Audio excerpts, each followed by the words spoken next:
everyone, this is Nalini from SPS International. Today I am going to teach you class 9th poem, that is Wind. As you can see, I have written down the poem here also. Okay, before starting, I would like to give a small introduction of the poem. That is, the name of the poem that we are going to study is Wind. It was written by Subramaniam Bharati. He was a Tamilian poet. It was translated by A.K. Ramanujam. This poem was originally written in Tamil language, and A.K. Ramanujam, who was a well-known poet, he translated it into English language.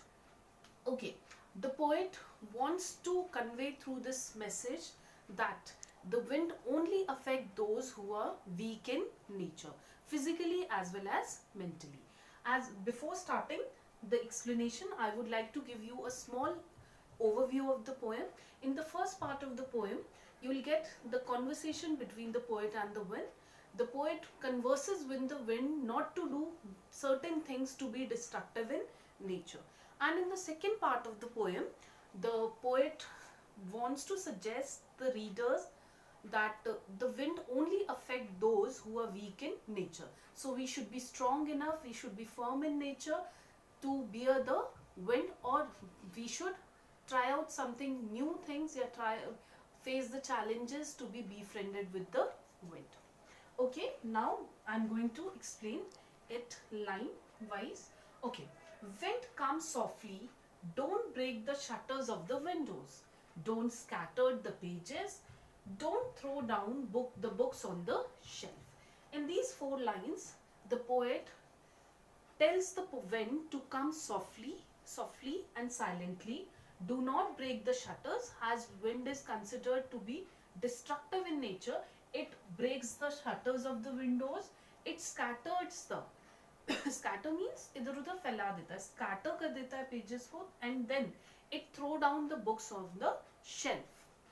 There, look what you did. You threw them all down.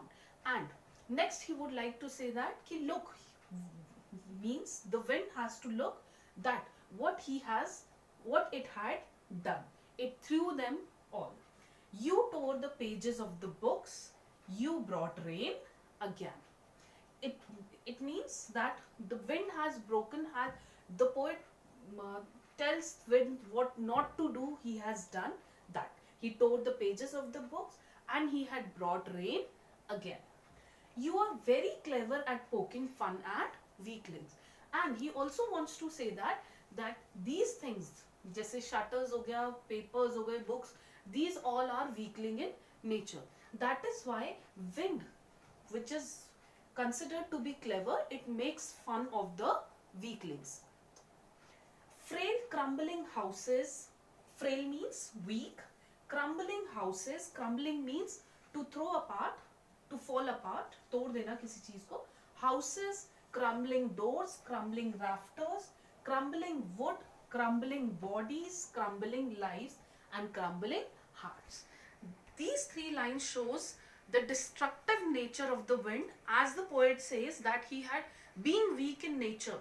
The wind had thrown apart, had fallen apart the houses, the doors, the rafters, roof hota hai, wood, even bodies, even lives and hearts. Even those people who are weak mentally or physically, wind has affected all of them.